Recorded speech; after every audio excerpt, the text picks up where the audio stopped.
Assalamualaikum warahmatullahi wabarakatuh. Hai para pencinta catur dan para catur mania, selamat datang kembali di Legenda Catur Dunia. Apa kabar kawan? Bagaimana kondisi di daerah kalian? Apakah cukup kondusif? Apakah masih ada turun hujan di daerah kalian masing-masing? Di daerah kami, daerah Surabaya Sidoarjo, masih ada turun hujan dan sekarang hujannya mulai reda, tinggal gerimis rintik-rintik saja kawan. Mungkin sebagian wilayah sudah memasuki musim kemarau di pertengahan bulan April ini kawan. Semoga kedepannya cuaca kita, iklim kita mendukung untuk segala aktivitas bagi masyarakat Indonesia. Amin. Oke, untuk video kali ini yang akan kita ulas ini adalah salah satu game requestan dari kawan-kawan di kolom komentar yang menginginkan permainannya Vasily Ivanchuk, di mana Ivanchuk melewatkan satu langkah skakmat kawan. Bagaimana bisa seorang super grandmaster melewatkan satu langkah skakmat? Nanti kalian mungkin akan cukup kaget bagaimana seorang Ivanchuk melewatkan langkah ini kawan, langkah kemenangannya. Dan game ini terjadi saat Ivanchuk melawan Viswanathan Anand di partai final di turnamen Intel Grand Prix BCA tahun 1994 kawan. BCA merupakan organisasi atau asosiasi pecatur profesional, yaitu organisasi tandingan FIDE yang dimotori oleh Garry Kasparov tahun-tahun itu kawan. Karena Garry Kasparov merasa tidak puas atas kepemimpinan FIDE di tahun-tahun itu. Langsung saja kita ke atas papan, dan ini merupakan permainan blitz kawan, 5 menit tanpa ada increment waktu. Turnamen ini adalah turnamen cepat kawan, yaitu turnamen rapid. Setelah 2 kali bermain remis, mereka berlanjut ke permainan blitz 5 menit. Dan di game pertama Ivanchuk menang, dan jika di game kedua ini Ivanchuk menang lagi, dia akan menjadi juara kawan. Kali ini Viswanathan pegang putih mengawali permainan dengan pion E4 dibalas dengan karokan pion C6 oleh Ivanchuk. Kuda C3 bermain dengan variasi klasikal, pion D5, pion D4, pion pukul dipukul balik oleh kuda dan kuda D7. Langkah kuda ke D7 ada tanda biru tanda tanya seperti ini kawan, bukan berarti langkah ini tidak akurat, mungkin tidak disukai oleh engine. Ini adalah variasi Karpov yang sangat sering dimainkan oleh Anatoly Karpov. Gajah C4, kuda G berkembang ke F6, kuda G5 jelas mengincar pion F7, diantisipasi dengan pion E6, menteri E2, kuda B6 menyerang gajah, gajah mundur ke B3, selanjutnya pion H6 menyerang kuda. Kuda mundur ke F3, selanjutnya pion C5 menantang pertukaran pion pusat dan juga mencoba untuk menekan gajah nanti kawan, tapi mesti harus mendapatkan dukungan lagi, mungkin menteri ke C7 di langkah berikutnya, dibalas dengan pengembangan gajah F4 mencegah menteri bergerak ke C7. Kuda B ke D5 mencoba mengancam gajah gelap, di sini gajah ke E5 dan menteri A5 skak. Ditutup oleh kuda D2, selanjutnya pion B5 kawan, mencoba menekan gajah, dijawab dengan langkah pertukaran pion D pukul pion C5 terlebih dahulu agar pionnya tidak didorong maju mengancam gajah, dipukul balik oleh gajah hitam. Dan di sini terlihat hitam sudah mempersiapkan diri untuk rokade pendek. Begitu juga dengan Viswanathan Anand melangkah kuda F3, sama-sama mempersiapkan rokade pendek juga kawan. Vasily Ivanchuk rokade dan Anand pun rokade, tapi memilih rokade panjang. Ada 2 game sebelumnya kawan yang memilih rokade pendek dan 2 game itu berakhir miss. Tapi rokade pendek ini merupakan rokade yang terkuat daripada rokade panjang yang dipilih oleh Viswanathan ini. Selanjutnya gajah B7 melanjutkan pengembangan. Selanjutnya pion G4. Jelas kawan, dalam permainan rokade yang saling berlawanan, kalian pasti sudah sangat sering mengalaminya. Lawan akan sesegera mungkin untuk mendorong pion-pionnya untuk membongkar pertahanan kita lewat sisi yang lain dari tempat rokade rajanya. Dibalas dengan kuda D7 mengancam gajah, dibiarkan saja oleh Viswanathan Anand. Dia fokus untuk membuka lajur G kawan, mendorong pionnya ke G5 terlebih dahulu, dan Ivanchuk pukul gajah E5 dipukul balik oleh kuda. Memukul balik menggunakan menteri jauh lebih kuat kawan, sekaligus mensentralisasi posisi menteri. Saat posisi menteri berada di sentral, tentu jangkauan area yang dijangkau jauh lebih luas seperti ini kawan, di area pertahanan hitam seperti ini. Dan jawaban yang paling bagus pada posisi ini bagi hitam adalah langsung menantang pertukaran menteri. Inilah jawaban 2 langkah yang bisa dimainkan oleh putih tadi, dan hitam ke petak C7 menterinya menantang pertukaran. Oke, kita kembali ke langkah aslinya. Kita tidak perlu panjang-panjang melanjutkan variasi ini tadi. Di sini tadi Viswanathan Anand memukul balik kuda hitam dengan kuda, dijawab Ivancuk dengan langkah pengorbanan kuda C3, menggarpu Beteng serta menteri. Dan pengorbanan ditolak oleh Anand melangkah menteri ke G4. Jawaban terkuat adalah menteri ke petak H5 tadi kawan, jauh lebih kuat daripada petak G4. Kenapa kuda ini pengorbanannya tidak diterima oleh pion kawan? Sangat berbahaya, karena gajah akan melakukan skak di petak A3 terlebih dahulu. Setelah raja bergeser satu-satunya petak dan menteri akan ambil pion C3 ancaman skakmat. Di sini putih harus mengorbankan salah satu kuda. Mau kuda D atau kuda E, sama saja kawan, nanti dipukul oleh pion, dipukul balik oleh kuda agar tetap menjaga petak B2, juga sekalian mengancam gajah gelap. Di sini mungkin hitam akan melanjutkan ambil beteng di peta H1 kawan, dan jika kuda ambil gajah sekarang di peta A3, gajah terang akan memberikan serangan bagi menteri serta beteng. Jika putih memilih ambil gajah di peta H1, gajah gelap akan bergerak menghindari ancaman kuda. Dan tentu saja posisi hitam sangat bagus kawan. Di sini gajah dipersiapkan menuju peta D4 untuk mengancam ancaman skakmat berikutnya di peta A1 dan seterusnya. Sampai di sini kalian bisa otak-atik langkah-langkah terbaik bagi kedua pemain. Oke, kita kembali ke langkah aslinya. Oleh karena itu, saat terjadi pengorbanan kuda di C3 ini, Anand menolak melangkah menteri ke G4, dan di sini kuda ambil pion A2 skak. Kenapa tidak ambil beteng kawan? Karena akan memberikan tempo bagi putih menyerang. Pertama-tama pion G pukul pion H6, ancaman skakmat, pion G6 dimainkan, dan selanjutnya gajah akan pukul pion E6 membuat langkah pengorbanan agar pion ini menjadi lemah, dan langkah berikutnya skakmat. Tapi jika tidak mau menerima langkah pengorbanan gajah ini bermain dengan raja mungkin bergeser ke H8, gajah bisa melanjutkan pengorbanannya lagi di sini kawan. Jika dipukul oleh beteng, ya simpel dipukul balik oleh kuda skak dan seterusnya. Dan beberapa langkah berikutnya, posisi raja hitam benar-benar kolaps. Mungkin menteri akan ke petak B6 untuk mempick up pionnya ini, tetap saja bisa disikat oleh kuda skak. Di sini raja bergeser, ambil beteng skak, dan seterusnya. Beberapa langkah berikutnya skakmat bisa kalian lanjutkan sendiri kawan. Oleh karena itulah pada posisi seperti ini kawan, di posisi ini tadi saat melakukan pengorbanan kuda di peta C3 ditolak oleh Anand memilih langkah menteri ke peta G4, kuda ini tidak melanjutkan pukul beteng, melanjutkan tempo skak dengan pukul pion A2, disikat oleh gajah yang merupakan pilihan buruk bagi putih. Banyak sekali kawan langkah-langkah jelek di permainan ini. Sekali lagi permainan ini adalah permainan blitz, jadi mohon maklum jika banyak sekali tanda-tanda merah dari setiap langkah pemain. Langkah terbaik pada posisi ini tadi raja bergeser ke petak B1, tapi Anand memilih sikat kuda. Dan tidak terburu-buru diambil oleh Ivancuk, dia bermain dengan pion H5 terlebih dahulu kawan. Menjaga agar lajur G tetap tertutup, tidak memberikan kesempatan bagi putih mempunyai lajur yang terbuka di sayap raja. Pion diambil oleh menteri putih, menteri hitam ambil gajah, dan Anand melangkah kuda B3. Kembali membuat langkah kesalahan kawan. Banyak sekali langkah-langkah yang salah. Tadi langkah terbaik adalah beteng H bergeser ke E1 menurut Stockfish. Tapi mungkin langkah kuda ini selain untuk mengontrol peta A1 kawan, juga memberikan jalan bagi beteng naik, kemudian digeser, ancaman skakmat di langkah berikutnya.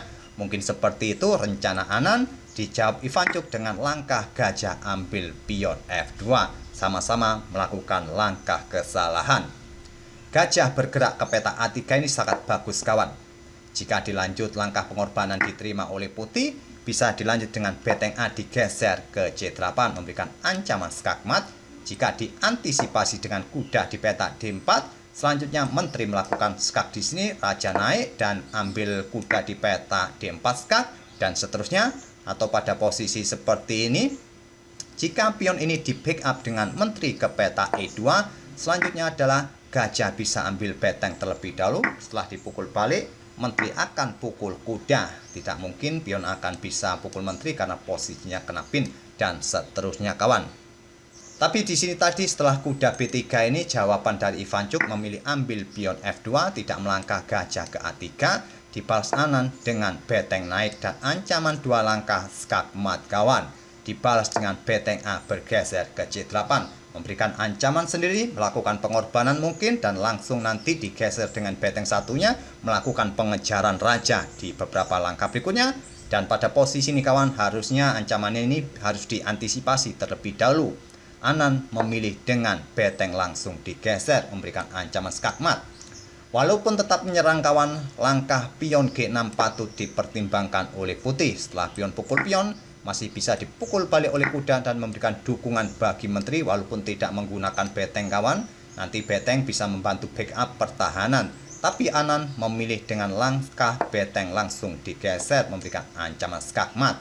Dan di sini kawan, beteng dikorbankan oleh Ivancuk pukul pion J2 skak. Langsung diterima. Selanjutnya beteng satunya melakukan skak sekaligus memberikan ruang bagi raja bergeser. Setelah nanti melakukan tugas, raja bergeser dan jika ada ancaman skakmat, raja bisa naik. Raja bergeser turun ke D1, langkah kesalahan dan skakmat sudah tidak bisa dihentikan lagi. Pada posisi ini langkah terbaik adalah dengan melangkah beteng kembali ke petak J3 kawan. Tapi Anan memilih dengan raja ke D1, dijawab dengan langkah menteri B1 skak. Raja ke E2, menteri ke E4 skak. Jika melakukan skak dengan beteng masih bisa ditutup oleh kuda. Oleh karena itu menteri ke E4 skak, raja ambil gajah dan selanjutnya beteng J2 skak. Raja turun ke F1, jika naik ke G3 beteng G2 skak mat. Raja turun ke F1 dan di langkah berikutnya kalian bisa melihat kawan langkah apa yang bisa menjadi penutup game ini. Tentu saja menteri ambil beteng skak mat, tapi tidak di game ini kawan. Ivancuk pada posisi seperti ini sepertinya kebingungan. Kalian bisa melihat cuplikan video ini di mana Ivancuk kebingungan tidak melihat dengan langkah menteri ambil beteng skakmat. Dia cukup bingung, berpikir kurang lebih selama 20 detikan di sini kawan. Coba lihat cuplikan video berikut ini. Was extremely powerful. He's under 2 minutes, has 1 minute 55 left for all his moves. Anan is just going to have to survive. He has very little time to think about all of this, and so does now his time has gone, and he has gone for it. He has allowed this astonishing rook sacrifice. Note, Anan is threatening devastation in one move. Queen down, checkmate, game over. So Ivancuk's going to have to go for it. He's gone for it. Has. Oh, an amazing sacrifice. Now, And the rook other check. rook is coming to the game. Now Anand must find an exact path for his king. If he goes to the wrong square, it'll just be checkmate. For instance, if king up, queen takes knight check, and well, that looks deadly. Or king here, queen takes pawn check. He's played the king to the back rank. What an amazing But move. now, What? queen check, king up. What's going on here? Rook check. Maybe he can bring the knight back. That would be amazing. That king with two bishops and a rook and a queen after it, and that king looks as if it's still dancing, and the king has moved up even more. And now the queen. Oh, that looks very nasty indeed. The queen coming back, checking the king. If king takes, then the rook comes down, mate. Rook check. Oh, that looks decisive. This looks busted. It looks as if he's going to be mated, is Anan. Where can he go? He's backed his king up. Queen check. That's got to be it. Surely it's mate. Why can't he just take the? He can take the rook. In the corner. What is Queen what takes- is wrong? queen What is takes wrong rook. with taking the rook in the corner? Queen takes rook, mate. That isn't that game. That looks Surely. like, surely It's he sees checkmate it. in It's one checkmate move. in one. Ivancuk, surely he's not going to lose his name. He glanced at the clock. He doesn't He's see got it. 53 seconds He doesn't left. see it. This is unbelievable. Queen takes rook. Are we check- missing something? Queen takes rook in the corner. It's checkmate. And he doesn't see it. And he has not He's played missed it. Unbelievable. That is astonishing that a grandmaster of Ivancuk's caliber And the knight makes checks checkmate in back. one. And now the knight has come. Padahal di situ kalian bisa melihat kawan, jamnya Ivancuk masih mempunyai 1 menit lebih tadi. Tak perlu waktu lama-lama untuk mengambil beteng dan skakmat. Tapi sepertinya Ivancuk sudah kehilangan fokus kawan. Entah karena dia kurang ngopi atau kurang apa.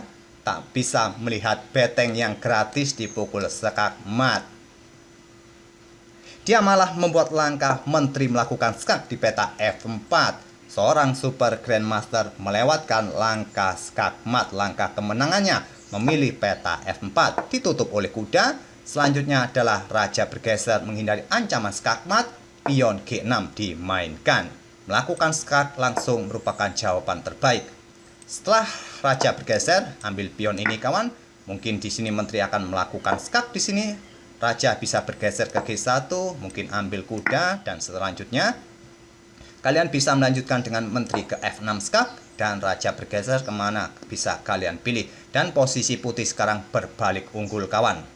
Oke, kita kembali ke langkah aslinya tadi pada posisi seperti ini. Setelah raja bergeser ke F8, Anan bermain dengan pion G6 terlebih dahulu dan dijawab menteri J4 skak. Raja bergeser, menteri ambil kuda, dan sekarang menteri bergerak ke E5 untuk menghadang pergerakan menteri hitam yang ingin melakukan skak lagi di sini kawan. Dia tidak ingin melakukan skak tadi di sini karena pada posisi seperti ini dia sudah tidak mempunyai peta yang bagus untuk melakukan skak. Mungkin di peta ini nanti bisa ditutup dengan pion F6 dan tidak ada kesempatan skak lagi. Kini berbalik, hitam akan melakukan serangan lagi. Oleh karena itulah pada posisi seperti ini tadi saat menteri hitam ambil kuda di peta B3, Anan tidak melakukan skak lagi, menggeser menterinya untuk menjaga peta E3, dan Ivanchuk melanjutkan beteng C1 skak, raja F2, menteri C2 skak, raja ke E3, menteri B3 kembali skak, raja ke E2. Mundur kembali ke peta F2 merupakan pilihan terbaik tadi kawan, melakukan langkah-langkah yang berulang atau dengan ide naik ke peta G3 nanti. Tapi kalaupun naik ke peta G3 nanti takutnya adalah ancaman dari menteri dengan dukungan gajah menyikat kuda di F3 ini kawan. Selanjutnya adalah raja mundur ke E2 oleh Anan tadi kawan, dibalas dengan menteri J4 skak. Gajah pukul kuda merupakan jawaban terbaik harusnya. Raja bergeser ke F2, menteri C2 skak. Raja ke E3, menteri kembali ke B3 kembali skak. Melakukan langkah-langkah yang berulang kawan karena di game ini Ivanchuk hanya butuh hasil remis agar menjuarai turnamen ini. Selanjutnya adalah raja ke F4, tidak ingin mengulangi langkahnya mondar-mandir di sini, takutnya adalah hasilnya remis kawan. Anan harus menang. Dan selanjutnya beteng C4 skak. Ditutup oleh kuda, menteri pukul beteng H3 dan menteri putih B8 skak. Pada posisi seperti ini kawan, memang posisi hitam ini sangat bagus dalam ambang kemenangan, tapi masalahnya kontrol waktunya sudah mepet kawan. Ivanchuk hanya menyisakan beberapa detik dan kontrol waktu di game ini tidak ada tambahan waktu atau increment. Kalau waktu sudah habis ya habis kawan, kalah nggak ada increment 2 atau 3 detikan. Ditutup oleh beteng menteri D6 kembali skak. Setelah raja bergeser ke G8, sekaligus jamnya Ivanchuk sudah jatuh, dia sudah kehabisan waktu. Di posisi ini permainan berakhir kawan dengan kemenangan Anan dengan kemenangan waktu.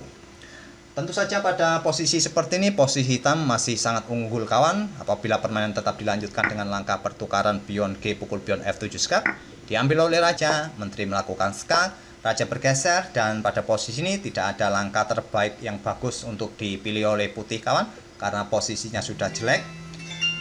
Jika kalian mengambil gajah ini, pion ini akan didorong skak, menggarpu kuda, dan seterusnya beberapa langkah berikutnya akan terjadi skakmat. 4 langkah berikutnya akan terjadi skakmat, bisa kalian otak-atik sendiri kawan. Ataupun kalian pada posisi seperti ini kawan, memilih langkah apa, apakah ambil pion ini, terserah kalian. Yang pasti posisi putih sudah benar-benar kolaps kawan. Oke, itulah kawan permainan dari Vasily Ivanchuk yang melewatkan satu langkah kemenangannya, satu langkah skakmat dengan pukul beteng tadi di peta H1 setelah rajanya ada di peta F1 dan sudah dibatasi pergerakannya agar tidak bisa naik tadi oleh beteng di baris kedua. Tapi sayangnya Ivanchuk tidak melihat posisi beteng. Mungkin tadi posisi beteng di peta H1 invisible kawan. Ivanchuk tidak melihat adanya beteng di peta H1. Walaupun kosong tak ada bidaknya, menteri masih bisa ke peta H1 dan tetap skakmat. Cukup disayangkan. Tapi itulah kawan, terkadang catur itu bisa bikin blank pikiran kita. Saat blank, ya sudah. Walaupun ada kesempatan emas seperti ini, tak akan terlihat. Oke, semoga permainan dari kedua pemain bisa menghibur kalian dan kita akan bertemu di video-video berikutnya. Terima kasih. Wassalamualaikum warahmatullahi wabarakatuh.